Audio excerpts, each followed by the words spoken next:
పేరిట మీ అందరికీ షలోం. ఈరోజు దేవుని వాగ్దానము.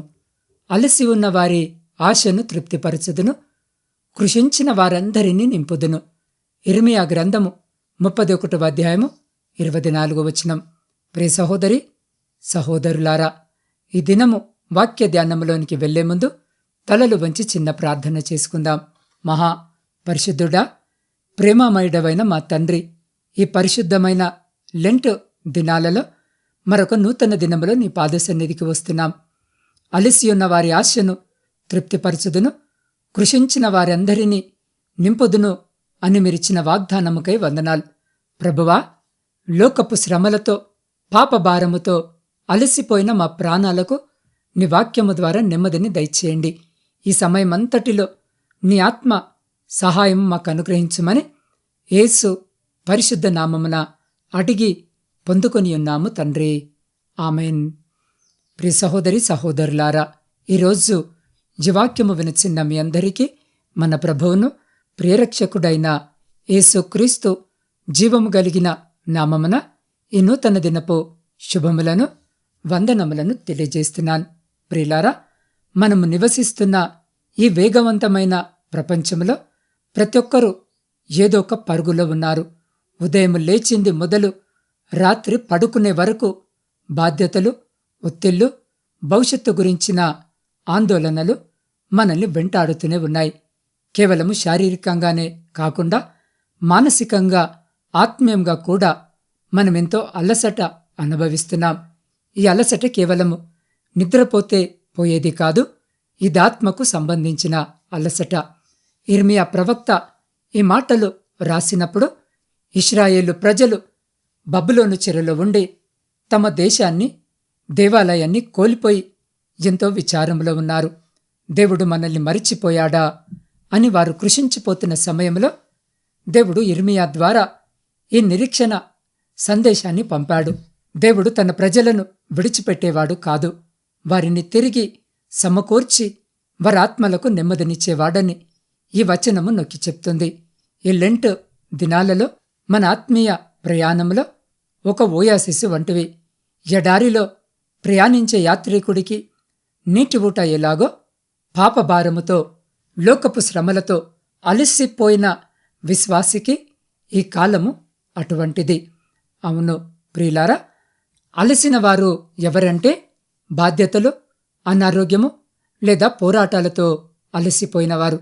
కృషించిన వారు అంటే ఆశ కోల్పోయి లోపల శూన్యతతో ఉన్నవారు.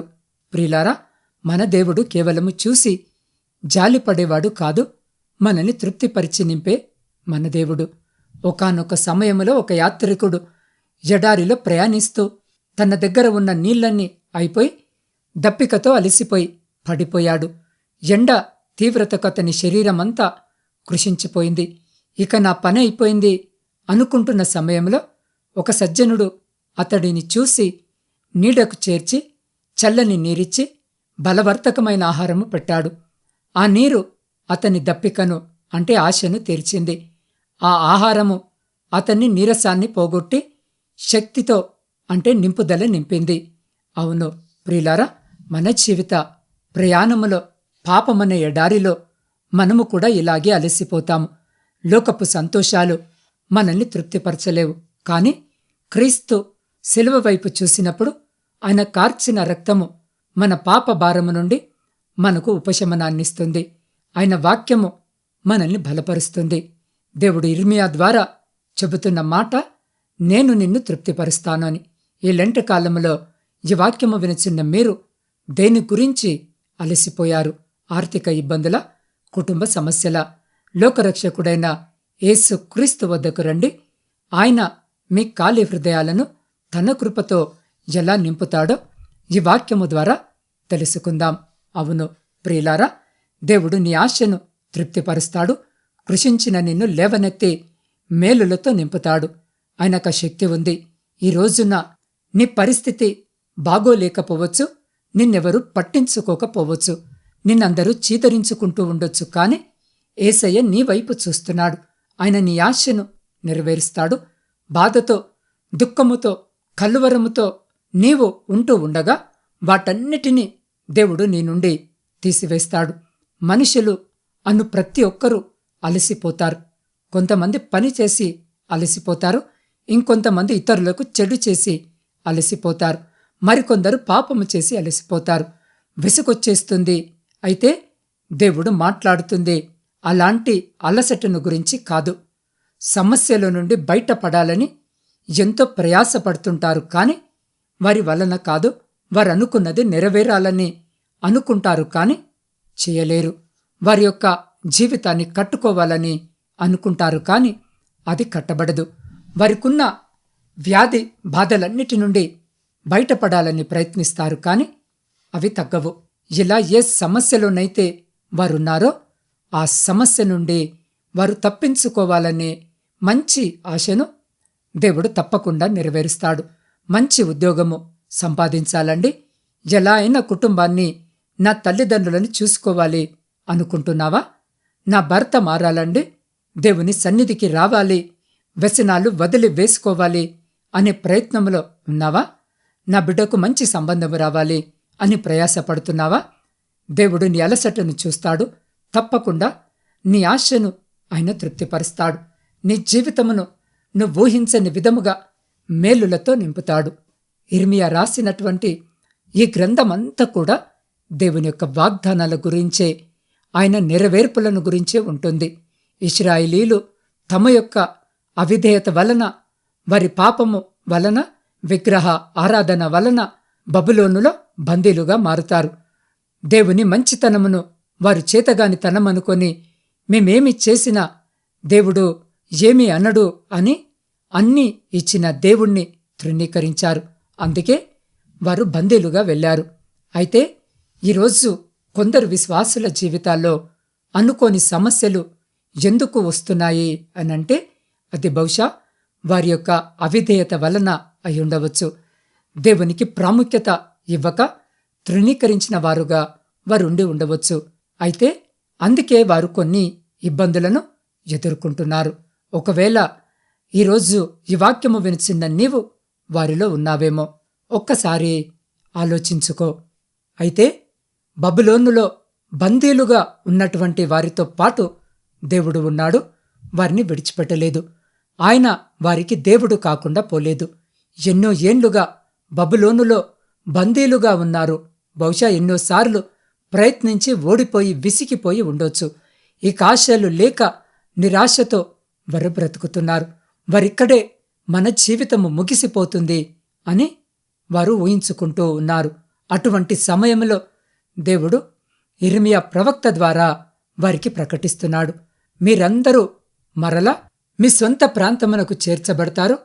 మీరు చెరలో నుండి బయటకి రావడము మాత్రమే కాదు, మీరు ఆశీర్వదింపబడతారు. పోగొట్టుకున్నవి తిరిగి పొందుకుంటారు.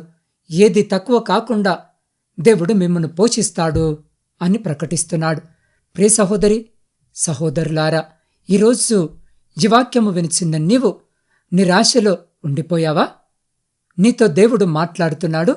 ఎటువంటి ఎదుగుదల లేని నీతో ప్రభు మాట్లాడుతున్నాడు. నీ అంతట నీవే ప్రయాసపడి అలసిపోయావేమో. నీ జీవితంలో మంచి జరగాలి, ఆనందముగా ఉండాలి, సంతోషముతో నా కుటుంబము ఉండాలి అని ఆలోచిస్తున్నావేమో. దేవుడు నీ ఆలోచనను చూశాడు. ఆయన ఈరోజు ఈ వాక్యము ద్వారా నీకు వాగ్దానము చేస్తున్నాడు. నువ్వు కలిగి ఉన్న ఆశను నెరవేరుస్తాను అని. సమరయ స్త్రీ కలిగి ఉన్న ఆశను నెరవేరుస్తానని. ప్రియ సహోదరి, సహోదరుడా, సమరయ స్త్రీ అందరి ద్వారా దేశింపబడుతుంది. ఒక భర్తతో సరిగ్గా కాపురము చేసిందే లేదు అని అందరూ ప్రతిరోజు ఆమెను దూషిస్తూనే ఉన్నారు. ఆమె కూడా చాలాసార్లు ప్రయత్నించింది, నా జీవితము ఇలా నవ్వుల పాలు కావద్దు అని అనుకొని ఈసారైనా మంచిగా వివాహ సంబంధం ఉండాలి అని ప్రయత్నించింది, కాని కుదరలేదు. ఒక నిండుగా ఉన్న బెలూన్లో నుంచి ఆకస్మికముగా గాలి తీసివేస్తే ఎలా ఉంటుందో అలా ఉంది ఆమె పరిస్థితి. అలాంటి సమయంలో ప్రభువైన యేసయ్య ఆమె జీవితాన్ని మార్చాడు. ఆమె తన ఊరిలో గొప్ప సువార్తికురాలిగా మారింది. తన జీవితము కట్టబడింది. ప్రయాసపడి భారం మోయిచున్న సమస్త జనులారా, నా యొద్దకు రండి అని దేవుడు అంటున్నాడు. ఆయన నీ భారాన్ని తొలగించి నీకు విశ్రాంతినిస్తాడు. నీ కన్నీటిని తుడిచివేసి సంతోషముతో నిన్ను నింపుతాడు. నీకున్న బలహీనతను తీసివేసి ఆరోగ్యముతో నిన్ను నింపుతాడు. నీకున్న ఆర్థిక కష్టాల నుండి ఆయన నిన్ను లేవనెత్తుతాడు. కాబట్టి ప్రియ సహోదరి, సహోదరుడా, ఈరోజు జీవాక్యము వినిచిన్న నీవు దేవుని వైపు నువ్వు చూడు. ఆయన పైన నీ భారము వేయి. నీ ప్రయత్నాలన్నీ విఫలమైపోయినా దేవుడెప్పుడు కూడా విఫలము కాడు. ఆయన నిన్ను తృప్తిపరుస్తాడు. మంచి ఈవులతో నిన్ను నింపి తృప్తిపరిచి ఆశీర్వదిస్తాడు. అట్టి రీతిగా మన జీవితాలను సరిచేసుకునేటటువంటి గొప్ప కృప దేవుడు మనకు దయచేలాగన ఈరోజు ఈ వాక్యము వింటున్న మీరున్న స్థితిలోనే వీలైతే మోకరించి మీ కుడి చేతిని మీ హృదయంపై వేసుకొని లేదా నిలబడి ఉండి ఆకాశము వైపు మీ 2 చేతులెత్తి నాతో పాటు ప్రార్థనలో ఏకీభవించండి. పరిశుద్ధుడా, ప్రేమగల తండ్రి, మీ జీవము గల ఉన్నతమైన నామమును బట్టి స్తుతులు, స్తోత్రాలు, వందనాలు. అయా, ఈ ఉదయకాలం నీ వాక్యము ద్వారా నీవు మాతో మాట్లాడినందుకు వందనాలు. అవును ప్రభువా, మేమందరము ఏదో ఒక విషయంలో అలసి ఉన్నవారమే. మా ఆశలను తృప్తిపరచండి. మాలో ఉన్న ఆత్మీయ శూన్యతను నీ పరిశుద్ధాత్మతో నింపండి. ఈ లెంట్ దినాలలో నీ శిలువ త్యాగాన్ని ధ్యానిస్తూ నీలో నూతన బలము పొందుకునే కృప మాలో ప్రతి బిడ్డకు దయచేయమని నీ పాద సన్నిధిలో వేడుకొనుచున్నాం. దేవా, ఈరోజు జన్మదిన, వివాహ వార్షికోత్సవాలు జరుపుకొంచున్న ప్రతి బిడ్డను నూతన దయాకిరీటం చేత ఆశీర్వదించమని వేడుకుంటున్నాం. ఇతరాత్ర శుభకార్యాలు జరిగించుకుంటున్న బిడ్డలతో కూడా మీరుండి సంతోషకరమైన కుటుంబ జీవితమును దయచేయమని వేడుకుంటున్నాం. ప్రాముఖ్యంగా నా తండ్రి, క్యాన్సర్ వ్యాధితో పోరాడుతున్న నవీన సత్య, మేఘన, యశస్విని, మల్లికార్జున స్వామి, జహంగీర్, సుబ్బారావు, పద్మ, జ్యోతి, కళావతి, రాజేశ్వరి, భాష, హిమజ, యశస్విని, ఖైరున్నీసా, రమాదేవి, విమలమ్మ, అనుష, మార్తమ్మలపై నీ కరుణ కటాక్షములను కురిపించి వారి శరీరంలోని ప్రతి క్యాన్సర్ కణాన్ని నిర్మూలించి వారికి సంపూర్ణ ఆరోగ్యాన్ని ప్రసాదించమని వేడుకుంటున్నాం. కిడ్నీ వైఫల్యంతో బాధపడుతున్న సిద్ధు, లక్ష్మణ్, ప్రవీణ్ కుమార్, తేజ, నాగజ్యోతి, నయోమి, సన్నీలకు కొత్త శక్తిని ప్రసాదించండి. అలాగే పక్షవాతముతో కదల్లేక ఉన్న సూర్యరావు, రాంబాబు, గుణసుందరమ్మ, బాలప్ప, రంగన్న, కృపాకర్, జయకృష్ణ, భాస్కర్రావు, విజయలక్ష్మి, శ్రీనివాసరెడ్డి, వెంకటేశ్వరమ్మ, నారాయణ, శ్రీను, వీరేష్, రంగన్నలకు తిరిగి నడిచే శక్తిని, అవయవాలకు కదలికను దయచేయండి.